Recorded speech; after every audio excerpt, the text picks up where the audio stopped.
Yes, securely attached people can fall in love with avoidance too. It's not just anxious attachers that can find themselves with an avoidant.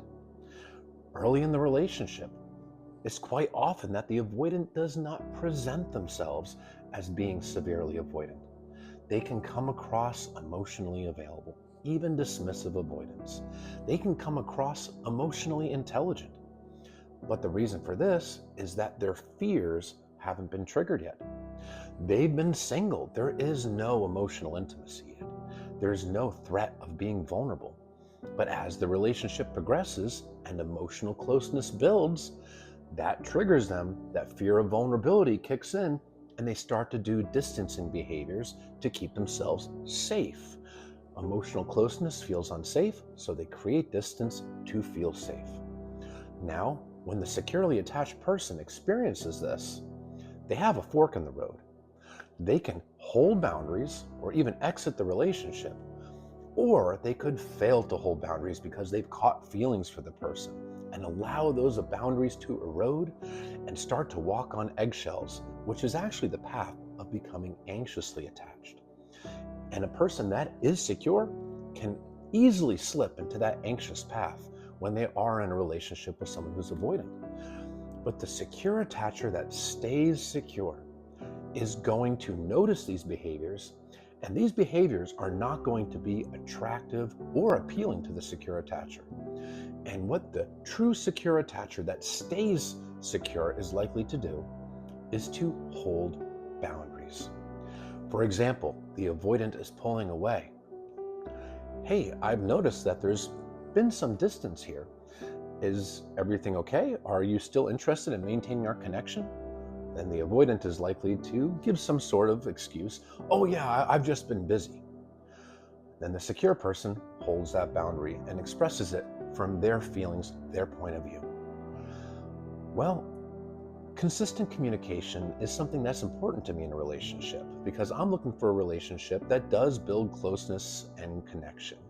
And if that's not something that works for you, okay, I can't force you to want that, but that is something that's important to me, and it really is a boundary for me. So if that doesn't work, then this relationship, unfortunately, wouldn't work for me.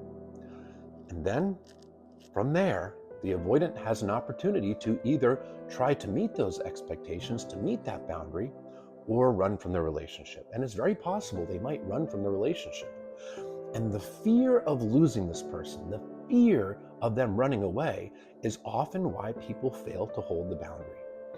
It's easier to hold a boundary with a person when you don't have feelings for them. But once you catch feelings, once you fall in love, it becomes so much harder to hold the boundary out of that fear of losing the person. But the reality is, if they run away because you held a boundary, or if they ignore your boundary, what they're saying is they were never going to meet your expectations and they were never going to put the effort or work in to meet your boundaries, to respect your needs. Because ultimately, what they're showing is that they are a person that's emotionally unavailable. They're not able to form and maintain that deep connection. They're not able or willing to empathize with their partner, to feel their emotions with them, and to care about their wants and needs. The emotionally unavailable person, due to their deep, insecure attachment wounds, is really only able and willing to focus on themselves and what they perceive that they want, need, feel, or fear in the moment. And the person that stays secure is going to recognize that and be more apt to walk away if those boundaries are not respected. And yes, it can be sad and painful to lose the person, but the person that stays secure understands that if you lose this person over this reason, then you're losing a one-sided relationship that was never going to be the relationship that they were looking for. It was never going to be the relationship with true emotional intimacy. It was going to be a one-sided relationship where they do all the work and they get breadcrumbs and half efforts in return. The person that wants to stay secure recognizes that and makes sure that they have their own back. It can be quite easy to lose that sense of security and become anxious by not holding boundaries, walking on eggshells, and trying to prevent the avoidant from running away.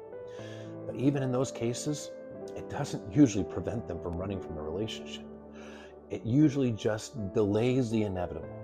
So now they're investing more time and energy into a person that is not investing it into them, and making the future heartbreak all that much more painful.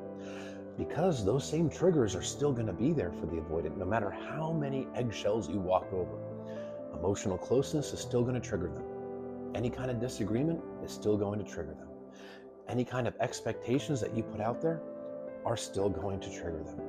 This is a person that received consistent childhood emotional neglect, and that affects how they are able to show up in a relationship.